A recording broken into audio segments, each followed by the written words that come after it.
మన స్వీట్లు అనగానే స్వీట్ షాప్ గుర్తొస్తుంది. ఇంట్లోనే సింపుల్గా చేసుకునే పాలపూరి ఎలా చేసుకోవాలో ఈ వీడియోలో తెలుసుకుందాం. హలో ఫ్రెండ్స్, వెల్కమ్ టు దిన్నీ రుచులు యూట్యూబ్ ఛానల్. ముందుగా మనం గిన్నె తీసుకొని మైదా పిండిని వేసుకోవాలి.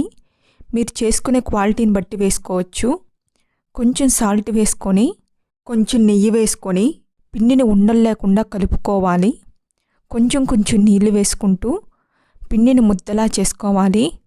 10 నిమిషాలు నానబెట్టుకోవాలి. పిండిని తీసుకొని రౌండ్గా చేసుకోవాలి. చెక్క మీద పెట్టుకొని పలసంగా రుద్దుకోవాలి. ఫోర్క్ స్పూన్తో లైట్గా ప్రెస్ చేసుకోవాలి.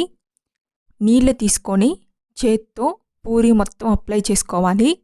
ఒక సైడ్ ఫోల్డ్ చేసుకొని ఫోర్క్ స్పూన్తో లైట్గా ప్రెస్ చేసుకోవాలి.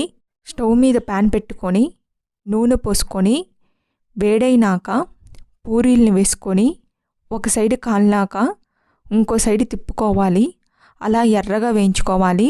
స్టవ్ మీద ప్యాన్ పెట్టుకొని కాగబెట్టిన పాలు పోసుకోవాలి. కాగబెట్టిన పాలు పోసుకుంటే కొంచెం టైం సేవ్ అవుతుంది, తొందరగా మరుగుతుంది. బాగా మరిగినప్పుడు రుచికి సరిపడిన చక్కెర వేసుకోవాలి.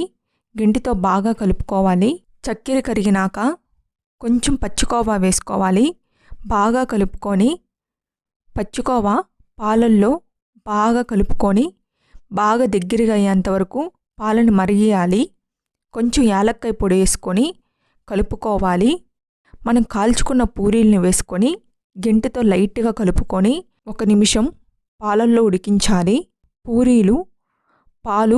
పూరీల్ని బాగా పీల్చుకుంటే తినడానికి చాలా టేస్టీగా ఉంటుంది. అంతే ఫ్రెండ్స్, ఎంతో సింపుల్గా చేసుకునే పాలపూరీలు రెడీ.